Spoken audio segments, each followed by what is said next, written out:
저도 몇 번 이렇게 센터장님하고 해서 제 지인들 많이 왔는데 갈수록 되게 부여가 좋다 이렇게 사람들이 그런 얘기 많이 하는데 계속적으로 많이 네트워크하고 연계해서 진행하면 좋겠다는 생각이 듭니다. 지난번에 취 프로젝트라고 전통을 MZ세대랑 같이 연계해서 오프라인과 온라인에 판매했던 거기 취 프로젝트와 그 다음에 이제 10x10 플랫폼 대표님 오셔가지고 온라인에서 어떤 게 정말 많이 팔리고 또 어떤 것들은 좀 참고하시면 좋겠다 뭐 이런 정말 아이들 팁도 주시고 막 그러셨는데 오늘은 이제 또 새로운 로컬의 발견과 기획 그리고 가치 소비라는 테마로 정말 아마 이인준 대표님은 참기름 소믈리에로 더 유명하실 것 같아요. 그래서 그 부분을 해서 전통시장이라는 부분과 그리고 그 지역에 나오는 특산물 그리고 그런 부분들을 어떻게 더 알리고 브랜딩 할 것인가에 대해서 먼저 이희준 대표님 발표 듣고 같이 질의응답하고 휴식하고 나서 다시 박혜린 대표님 발표 듣고 질의응답하는 그런 시간을 이렇게 진행을 하겠습니다. 그러면 먼저 이희준 대표님 모시고서 발표 듣고 그리고 같이 대화 나누는 시간 모시겠습니다. 네.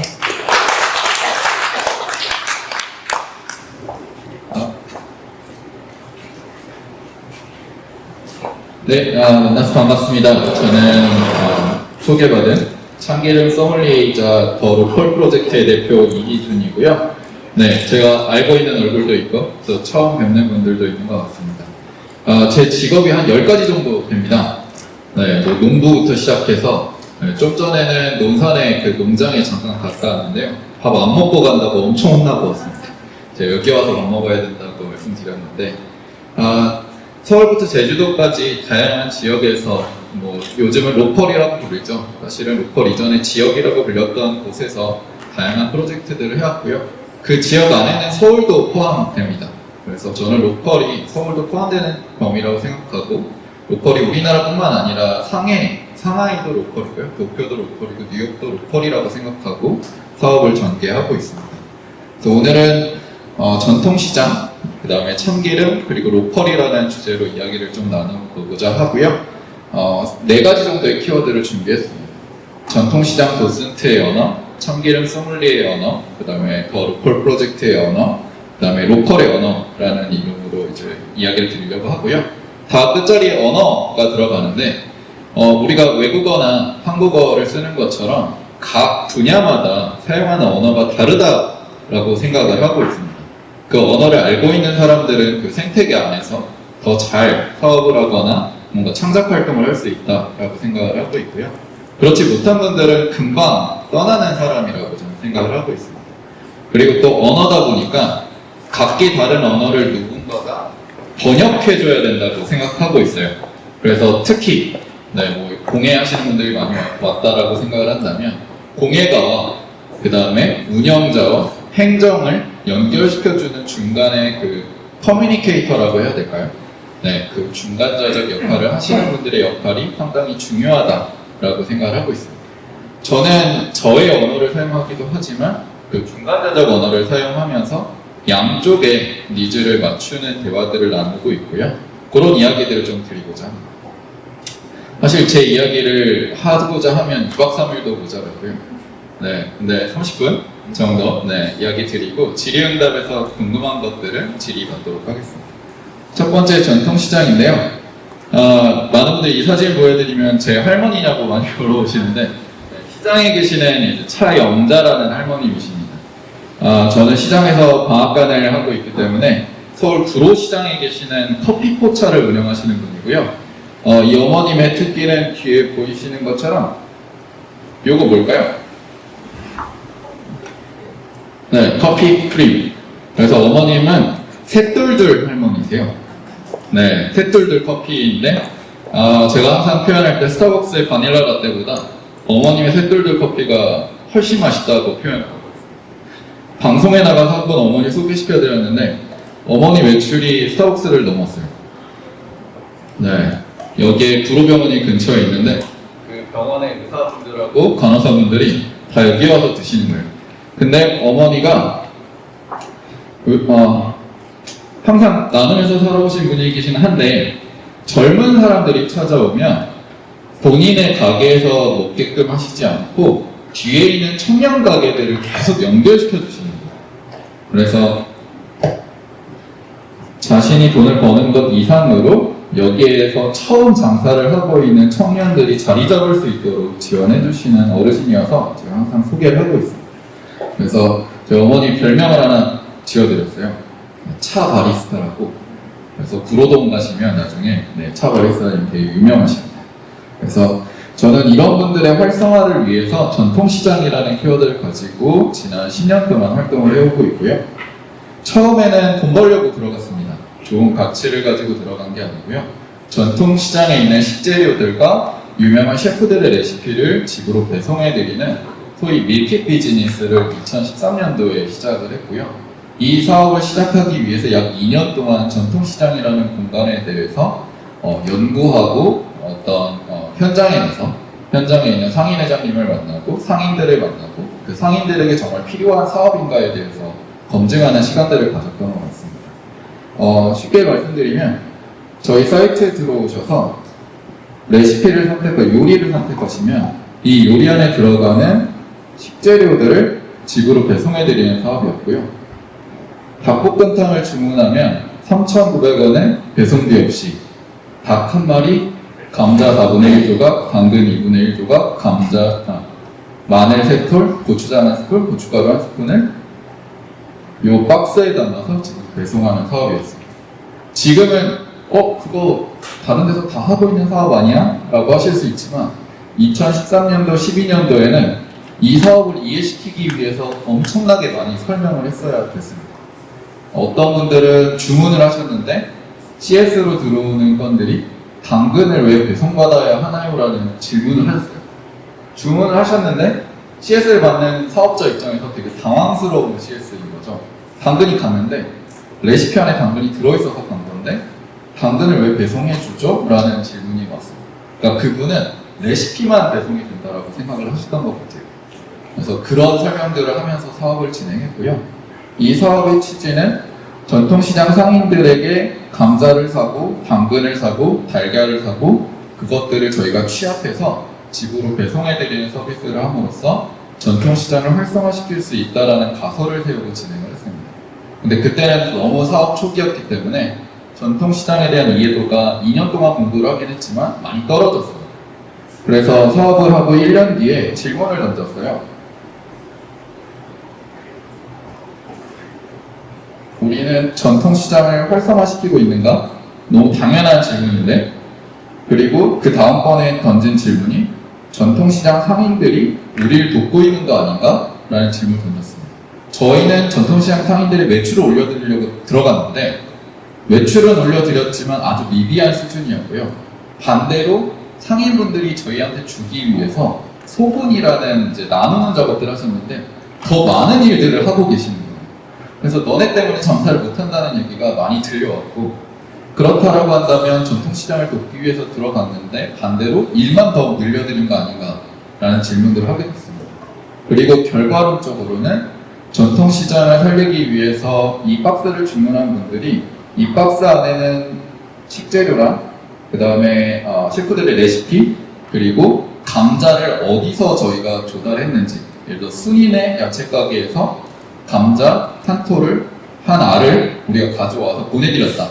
그러면 이 박스를 구매하신 분들 중에 감자가 맛있었던 분들은 저희 서비스를 이용하면 비싸니까 저희 서비스를 이용하는 것이 아니라 시장의 순인의 야채 가게에 가서 감자를 사실 수 있도록 UX를 만들었습니다. 안타깝게도 그 전환율이 몇 프로쯤 됐을까요? 전통시장에 이 서비스를 이용한 사람들이 시장에 가는 비율 10%, 네, 5% 미만, 네, 10%였다면 아마도 이 서비스가 지금도 유지됐을 것 같습니다. 네, 1.9%였습니다. 그러니까 저희도 한 10% 정도 생각을 했었거든요. 처음에 가설을 세울 때. 근데 실제로 전환 비율은 1.9% 정도였고요. 그 이유는 아주 명확했습니다. 이 서비스를 이용하면 시장을 돕는 거 아니야? 이 서비스가 편한데 왜 내가 시장에 굳이 가야 되지? 라는 질문들이 나오더라고요. 그래서 저희 멤버들이 그때 당시에 많았을 때 30명까지 있었는데 다 모여서 회의를 했고 이 서비스를 종료하기로 결정을 합니다. 왜냐면 이 서비스를 만든 이유는 전통시장 활성화이지 이 쿠키 서비스의 활성화는 아니었거든요. 그래서 다시 한번 근본적인 문제부터 해결을 하자라고 해서 모든 직원들이 이제 좋은 회사에 다 취직하거나 다시 학교로 돌아가서 학업을 이어갔고요. 저는 시장에 남아서 전수조사를 하기 시작합니다. 서울부터 제주도까지 전국의 전통시장의 숫자는 1,500개고요. 5일장의 숫자는 몇 개일까요? 이 규안 마을에도 5일장이 있었거든요. 네, 그 5일장, 지금은 없어졌지만 없어지지 않은 5일장의 숫자는 전국에 요거랑 별개입니다. 1,500개요. 550개가 있습니다. 우리나라에 쉽게 얘기해드리면 약 2,000여 개의 시장이 존재하고 있다. 그래서 그 시장을 2013년부터 오늘 아침까지 매일 한 곳 이상씩 다니고 있고요. 제가 다녀온 시장의 숫자는 지금 현재 1,300여 개 정도 됩니다. 그 중에서 1,011개 시장에 대한 사진과 글로 된 기록을 가지고 있고 그 기록들을 멈춰있는 게 아니라 매일 업데이트를 하고 있습니다. 이제는 제가 그 시장에 가지 않아도 상인분들이 문자를 보내주세요. 오늘은 트로트 가수 누가 왔다. 오늘은 순이네, 예를 들어 아까 순이네 야채 가게가 아예 문을 닫았다. 아니면 대를 이어서 가업 승계를 했다. 이런 정보들에 대한 업데이트들을 하고 있고요. 그 업데이트된 기록들을 기반으로 통계화해서 사업을 전개하고 있습니다.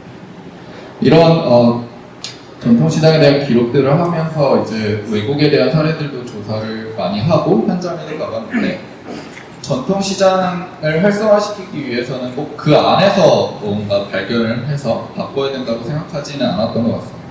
그래서 외국에 있는 미술관이나 박물관을 갔을 때 작품을 해설해주는 전문가들이 꽤 많이 있더라고요. 그분들을 부르는 게 우리나라에서는 큐레이터라고 보통 부르는데 외국에서는 도슨트라고 부르고 있었고 공간 자체를 예를 들어 규안마을이라는 공간 자체를 하나의 박물관, 미술관으로 규정을 하고 그 안에 있는 상점들을 작품이라고 이제 생각을 했습니다. 그래서 처음에는 제가 사람들을 모아서 한 번 하면 30명에서 많게는 100명까지도 이 도슨트에 참여를 해주셨어요. 그래서 연간 100회 이상 전국에 있는 시장 약 100여 곳에 돌아다니면서 이 도슨트 해설 작업들을 했었고요. 이것들을 하면서 이제 시장에 있는 일반 고객분들에게 전통시장의 역사, 그 다음에 철학 있는 상인들의 이야기, 특화된 상품에 대해서 해설을 하는 해설사 작업을 했습니다. 근데 이 해설의 키포인트는 저의 매출이 아니라 전통시장 상인분들의 매출을 약 10%에서 많게는 30%까지 올려드리는 데 집중을 해서 작업을 했습니다. 하지만 많은 분들이 이렇게 설명하면 강매한 거 아니냐라는 얘기를 하시는데 한 번도 그런 적은 없습니다. 안 사셔도 무방하고 상인들도 단 한 번도 우리 제품을 구매해야 된다는 얘기를 사용하신 적은 없습니다.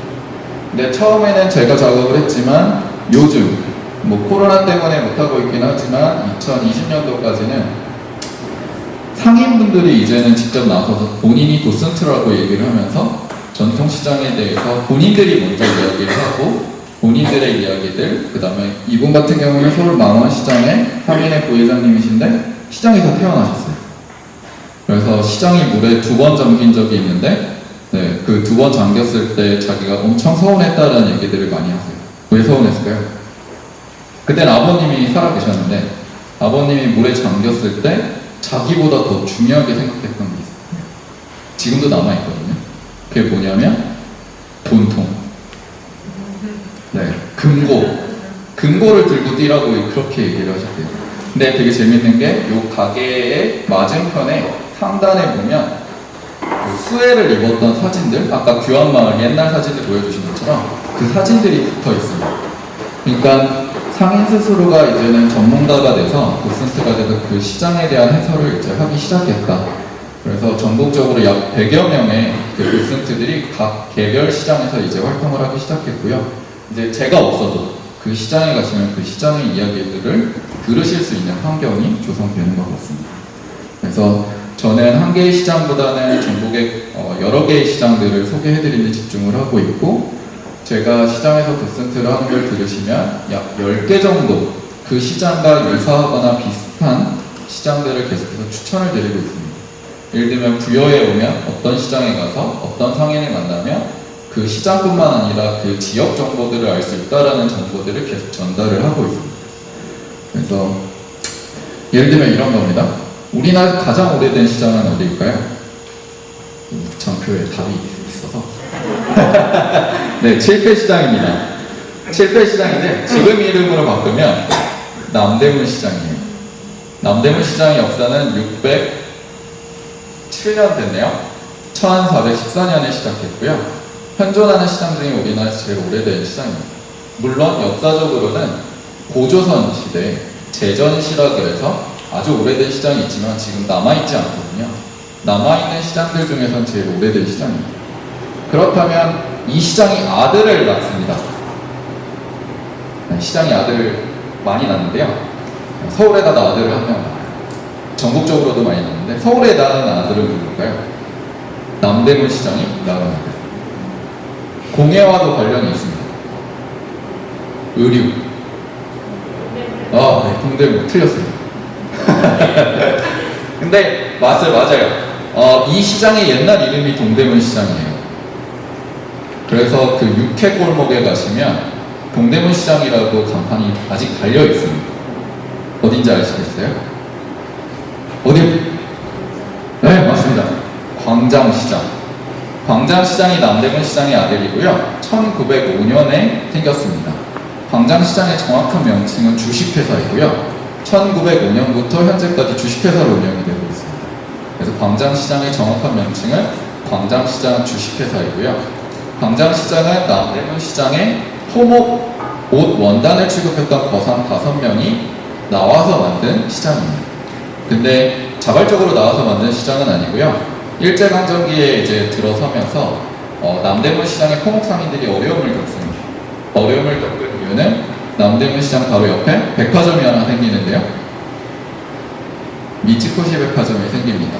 거기서 가장 주력으로 팔았던 품목이 이 토목이었어요. 그러다 보니까 지금랑 똑같죠? 시장에서 백화점이나 대형마트 생기면 반대하시는 것처럼 그때 당시에도 그랬던 것 같습니다. 그때 남대문 시장의 상인들의 파워가 셌기 때문에 왕을 찾아가요. 그냥. 그리고 상소를 올려서 우리가 너무 장사하기가 힘드니까 당신들이 왕이 네, 좀 은혜를 베풀어줬으면 좋겠다라고 상소를 올리고요. 그때 당시에 이제 왕이었던 고종 황제가 황실에 남아있던 마지막 비자금인 냅탄금을 내주면서 내가 돈을 절반 줄 테니까 당신들이 돈이 많으니까 당신들도 내가 낸 만큼 돈을 내서 시장을 하나 만들어라. 청계천에 있는 다리 중에 광교와 장교 사이에 시장을 만들어라라고 해서 만들어진 시장이 앞글자를 따서 광장시장입니다. 이제 그런 이야기들을 시장에서 해드려요. 그래서 광장시장의 친구 시장이 전국에 여러 군데 있는데 부산에는 부평 깡통시장이 그 친구, 남매라고 생각하시면 될 것 같고요. 뭐 강원도 원주의 원주중앙시장이라든지 뭐 공주 산성시장이라든지 이런 시장들이 비슷한 시기에 생긴 시장입니다. 그래서 시장에 다니면서 뭐 기업이나 개별, 개인들에게 이런 시장 이야기들을 해드리면서 시장의 가치를 높이는 작업들을 지금 7년, 8년째 꾸준히 해오고 있고요. 요즘에 집중하는 거는 상인 교육입니다. 아까 말씀드린 것처럼 상인분들이시거든요. 경산에 있는 경산 공설시장 상인분들이신데 저녁 6시에 문을 일부러 닫으시고 밤 12시까지 교육을 8주 동안 들으셨어요. 단 한 번도 낙오하신 분이 없고 안 오신 분이 없고 조르신 분도 없습니다. 마지막에는 우셨어요. 왜 우셨냐면 내가 평생을 40년, 50년 여기 시장에 장사를 해왔는데 옆가게 사람이 이런 이야기를 갖고 있는지 몰랐다라는 거예요. 그리고 여기 계시는 요 사장님은 상인은 아니었습니다. 지역 주민이셨는데 이분이 어떤 분이었냐면 경산에 아까 규암에 백화점 있었거든요. 경산에도 그 대구 옆에 경산에도 백화점이 딱 하나 있었습니다. 백화점 이름이 경일백화점인데요. 경산에서 제일 가는 백화점이라 해서 경일백화점. 경일백화점 집 아드님이죠. 근데 그 백화점이 어디 있었냐면 경산 공설시장 안에 있었어요. 그런 역사적 이야기들을 본인들이 역사이신 거죠. 그래서 그런 이야기들을 발굴하고 그 이야기들을 대중들에게 해드리고, 사실은 대중들은 그 이야기 들었을 때 어떻죠? 극히 도움이 안 됩니다. 내가 살아가는 데 있어서. 근데 그 사람을 신뢰하고 뭔가 그 사람이 팔고 있는 상품을 가치 있게 만드는 데 도움이 되거든요.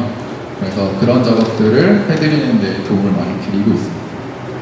그런 과정을 통해서 쿠킷이라는 서비스는 식재료 배송하는 사업이었고, 전통시장 도스는 전통시장을 해설하는 사업이었고, 전통시장을 해설하다 보니까 이제 다시 시장으로 들어가서 돌아가야 되는 시기가 왔습니다. 그랬을 때 아까 말씀드린 그 밀키 비즈니스를 다시 할까 고민을 하다가 하지 말자라는 결론에 도달을 했어요. 멋진 서비스를 만든다 그래서 시장이 살아나는 게 아니고, 시장 상인들이 실제로 필요로 하는 것, 그리고 찾아오는 고객들이 필요로 한 게 무엇인지에 대해서 파악하는 것이 더 중요하다고 생각을 했고, 저 스스로가 상인이 되기로 결정을 했습니다. 예를 들면 규환마을을 살리고 싶으면, 활성화시키고 싶으면 제가 여기 들어와서 공방을 차리는 거죠. 그래서 시장에서 제가 모은 데이터들을 보니까 시장이 생길 때 첫 번째 선점이 이것일 확률이 65%였고요. 시장이 지구상에서 사라질 때, 예를 들어 규환마을에 있었던 시장이 사라졌을 때 마지막까지 버텼던 상점이 어딘가를 추적을 해보니까 어디였겠죠? 당연히 방앗간이었겠죠. 네, 그래서 제가 모은 데이터를 기반으로 방앗간을 차리게 됐어요. 그래서 서울 구로시장이라는 공간에서 창업을 하게 됐고요. 청년 상인이었던 거죠. 그래서 2016년에 청춘주유소라는 이름으로 이제 장사를 시작하게 됩니다. 이 청춘주유소는 뭐 일본의 아꼬메야라든지 뭐 치즈라든지 바게트를 파는 프랑스 파리의 다양한 가게들이라든지, 그리고 제가 제일 좋아하는 그 체코 프라하에 있는 나세마소라는 정육점인데요. 여기 민간 대사관의 역할을 하고 있기도 합니다. 관광객들이 오면 햄버거를 팔고요. 여기 로컬 사람들이 오면 소시지나 고기를 선택할 수 있게 제공해주는 정육점이었어요. 로컬 맥주도 파는 정육점이고요. 네, 이런 것들을 보면서 참기름을 가지고 우리나라 전통시장에 있는 방앗간들을 좀 디벨롭해 볼 수 있지 않을까라는 생각을 하게 됐고, 방앗간에 있는 품목들을 배우기 시작합니다. 30여 가지 품목을 배웠고요.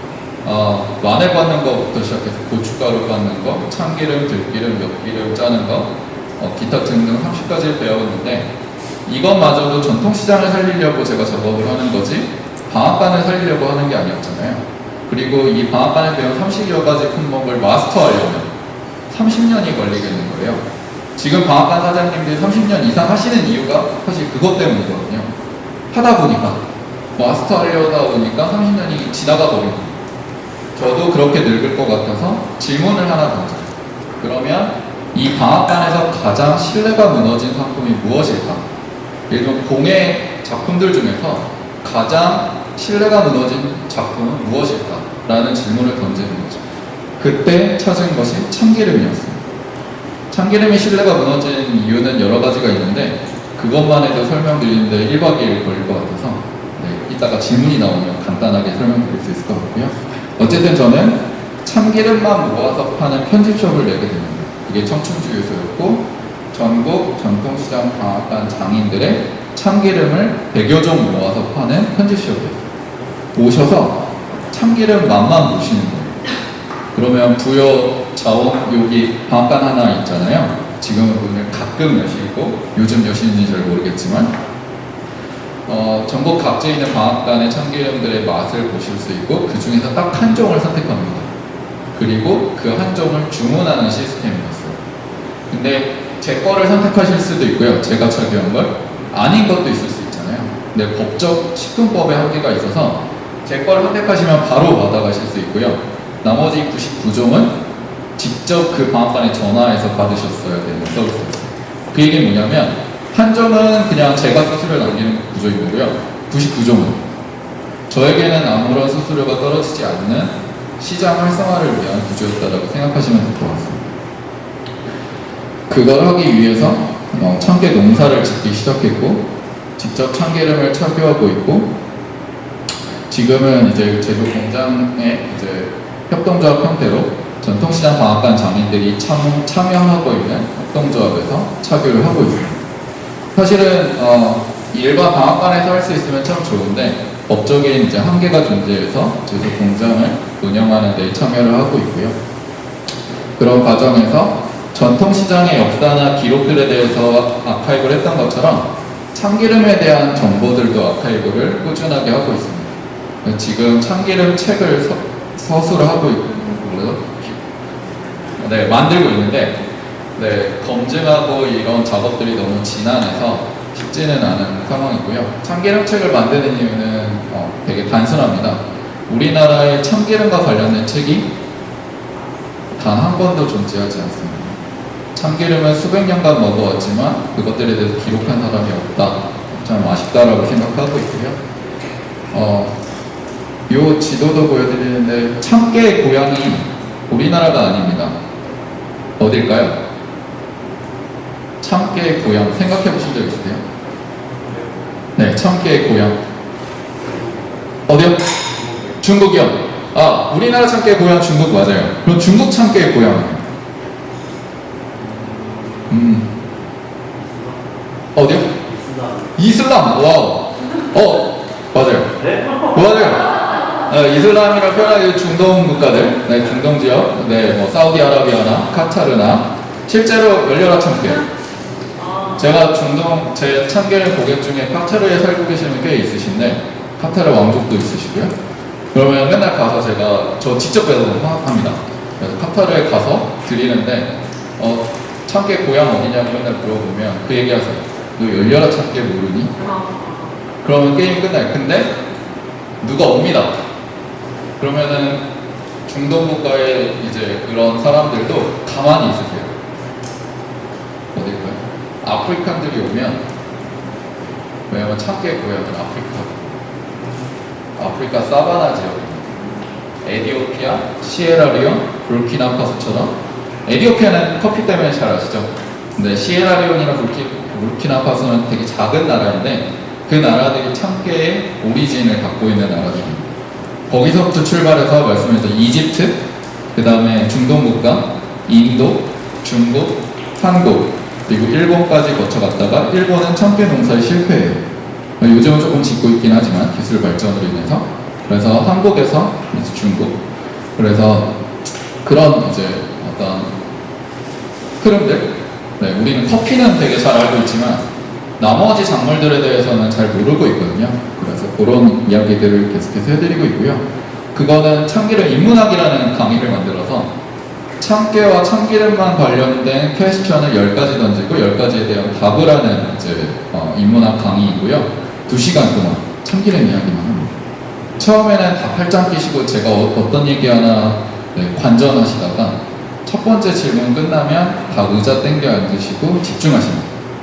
첫 번째 질문이 뭐냐면 참기름은 어디다 보관해야 될까요? 인데요. 1번 냉장고, 2번 찬장, 3번 소금독, 4번 와인셀러. 답은 뭘까요? 찬장. 찬장. 또 찬장. 소금독. 소금독. 와인셀러. 다 나온 것 같아요. 근데 1번 냉장고 빼고는 나머지는 다 정답입니다. 와인셀러, 와인을 다 빼고 참기름에 최적화된 온도를 맞춰서 보관하는 거. 그럴 사람은 없겠죠? 근데 와인셀러도 답이 될 수 있다. 그리고 찬장, 가장 쉬운 보관법입니다. 다 어머니들이 찬장에 보관하시니까. 그리고 소금도. 조상들은 이제 조선시대에는 다른 보관법이 없었기 때문에 소금을 채운 온기에다가 참기름을 꽂아놓고 보관을 했어요. 그래서 사실은 최적화된 보관법은 소금 온기가 맞고요. 근데 의자를 땡겨 앉으신 이유가 갑자기 그 첫 번째 질문이 끝나면 일어나시는 분들이 있어요. 왜? 냉장고에 들어있어서 빼러 가려고. 근데 생각보다 그런 분들이 많이 있습니다. 요즘 나오는 저온 압착 방식의 참기름들은 냉장고에 넣어야 되는 것도 분명 존재하지만 대부분의 참기름들은 실온 보관을 하시는 걸 추천하고요. 반대로 들기름은 냉장 보관을 꼭 하셔야 됩니다. 그래서 그런 이야기들을 계속해서 해드리고 있고요. 참기름의 활성화를 위해서 이제 연남방앗간이라는 공간을 만들 때 참깨 라떼, 제가 빻은 미숫가루에 생크림을 칠 때 참기름을 넣고 그 위에 토핑으로 참기름이랑 깨소금을 뿌려서 아주 깨끗깨스러운 라떼를 만들기도 하고, 흑임자 아이스크림에 쌀로 만든 2000쌀로 만든 젤라또에 참기름과 참깨를 뿌려서 이제 아이스크림을 만드는 이 작업의 포인트는 아무리 참기름을 만들고 활성화시킨다고 노력을 하더라도 고객들이 사지 않으면 의미가 없다라고 생각을 했고요. 그러면 고객들은 무엇을 원할까를 고민했을 때 결국엔 먹는 것, 음료, 디저트에 아끼지 않는다라고 생각을 했고, 그것들을 역발상으로 제안을 했었던 겁니다. 처음에는 아메리카노랑 비교했을 때 당연히 아메리카노가 많이 팔리겠다라고 생각을 했고 모든 직원들이 좋아하진 않았던 것 같아요. 근데 저는 뭔가 시그니처, 사람들이 인지할 수 있는 상품이 있어야 아메리카노도 팔릴 수 있다라고 생각을 했기 때문에 이런 아이디어들을 제안을 했던 것 같습니다. 그래서 시간이 거의 다 돼서 더 로컬 프로젝트는 이런 과정에서 이제 시장 안에서 풀고 있는 문제들은 지금까지 계속 풀고 있고요. 시장 밖에 나와서 지역의 이제 문제들도 풀고 있습니다. 지금 풀고 있는 문제는 제주도에 있는 녹차라는 주제를 이제 풀고 있고요. 녹차 산업이 시장의 산업과 비슷합니다. 시장이 줄어들고 참기름 방앗간들이 없어지는 것처럼 제주도에는 녹차 가공 업체라든지 차나무 이제 생산 농가들도 많이 줄고 있거든요. 과거에는 70군데, 80군데까지 제주도에 있었는데 지금은 20군데밖에 남질 않았습니다. 그래서 이 농가들이 그만하겠다 그러면 더 이상 제주도에는 차나무가 없어지는 거거든요. 그래서 그런 것들을 붙잡기 위해서 리브랜딩 작업들을 계속하고 있고요. 참기름을 직접 착유하는 것처럼 차를 덮는 것도 계속해서 배우고 있습니다. 근데 참기름을 착유하는 것보다 차를 덮는 게 5배는 어려운 것 같아요. 그래서 최대한 제가 안 하려고 버티고 있고요. 최대한 이제 차를 덮어주시는 선생님들을 이제 같이 활용해서 작업을 하고 있습니다. 제가 만드는 차는 제주도의 진피, 그 감귤 껍질과 제주도 녹차를 블렌딩해서 선보이고 있고요. 연남방앗간에서 했던 것처럼 이 진피 녹차도 아이스크림으로 만들어서 테스트도 해봤습니다. 근데 많은 분들이 진피 녹차를 그냥 사세요라고 하면 별로 감흥이 없으신데 진피 아이스크림이 있어요라고 그러면 어디서 팔아요라는 질문이 나옵니다. 그 얘기는 결국에는 똑같은 얘기죠. 앉아 계시는 분들이 어디에서 소비할 것인가를 계속해서 고민하고 있고 로컬에서는 그런 것들을 계속 고민해야 된다. 그래서 거의 다 왔는데요. 마지막입니다. 2분 정도. 제가 식품 영역에서도 활동을 하지만 식품을 하기 때문에 밥상을 만들어 봐야겠다라는 생각을 했던 것 같습니다. 2019년도에요. 그래서 여기에 계시는 분들이 좋아하실지 모르겠지만 세간이라는 팀과 함께 아주 오랫동안 알고 있었기 때문에 소반을 만든 적이 있어요. 이 소반을 만든 가장 큰 이유는 뭐냐면 데이터를 확인하고 싶었습니다. 우리 젊은 세대들이 과연 소반을 구매하는 비율이 얼마나 될까? 소반이라는 단어를 과연 알고 있을까가 궁금해서 일부러 와디즈에서 펀딩을 했고요. 이때 펀딩을 했을 때 전통공예가 와디즈에 올라와 있지 않았을 시기였습니다. 그래서 최초로 시도를 했고 와디즈에서도 실험적인 도전이기 때문에 지원을 해주겠다라고 해서 이제 펀딩을 했고요. 소반 컬렉터이기도 한데 제가 갖고 있는 소반은 저렴한 거는 150만 원부터 비싼 건 3천만 원까지 합니다. 근데 그거를 쓰겠다고 하면, 생활 속에 쓰겠다고 하면 사실 무리가 있거든요. 친구들한테 제가 모은 소반을 쓰라고 하면 뜨거운 물을 손바닥에 받쳐놓고 이러고 있습니다. 이거 상하면 어떡하냐고. 근데 사실 공예 작품이라는 게 쓰라고 만드는 거거든요. 물론 전시용, 걸어두고 보는 작품들도 분명 존재하겠지만 그래서 저는 일상 속에서 쓰이는 게 작품이라고 생각을 하기 때문에 그렇다고 한다면 그거를 펀딩할 수는 없으니까 일부 공정을 기계화해서 사람 손이 들어가는 공정과 기계 공정들을 합쳐서 가격을 합리적인 가격으로 맞춰보자. 그래서 99,000원에 이제 소반을 만들게 되고요. 그 가격의 기준은 중국산이 2만원에 수입이 되고 있었습니다. 근데 2만원에 수입되는 이제 소반들은 1년 쓰면 사실 더 이상 쓰지 못하는 소반들이어서 계속 쓸 수 있는데 예술적인 작품성까지 있는 소반을 한번 만들어 보자라는 생각을 하게 됐고요. 그래서 모은 데이터가 10대부터 50대 이상까지 이제 구매를 한다라는 데이터들을 확보를 했고, 이분들이 특히 20대부터 30대가 유입이 돼서 구매를 했는데 실제로 소반을 구매하고 있다라는 것들을 유의미한 결과들을 확인을 했던 것 같습니다. 그래서 전통 굿즈에 반응을 한다라는 것들을 계속 확인을 했고요. 그 이외에 뭐 제주도에서 다양한 이제 공예 작가들이나 뭐 장인들, 쉽게 생각하면 일상 속의 장인들을 만나는 프로젝트들을 계속 하고 있습니다. 그래서 해녀복 이야기를 해드리려고 하는데 요거는 질문에서 하도록 하겠습니다. 그래서 단순히 식품이나 농산물을 취급하는 생산자들과의 관계만 생각하는 것이 아니라 라이프스타일 전반에 걸친 이제 생산자와 제조하시는 분들과 어떻게 하면 협의하고 협업할 수 있을까에 대해서 고민하고 있는 더 로컬 프로젝트의 이희준이라고 생각해 주시면 좋을 것 같고요. 앞으로 아마도 다양한 영역으로 사업을 확대할 계획을 가지고 있습니다. 그래서 혹시라도 부여나 아까 뭐 공주나 전주에서 오신 분들 중에서 자원을 갖고 있는데 혹은 아이디어가 있는데 막상 실현하기가 쉽지 않으신 분들은 편하게 연락 주시면 어떻게 하면 만들 수 있을 것인가에 대한 고민들을 같이 나눌 수 있을 것 같습니다. 오늘 초대해 주셔서 감사하고요. 짧지 않은 시간 이야기 들어주셔서 감사합니다.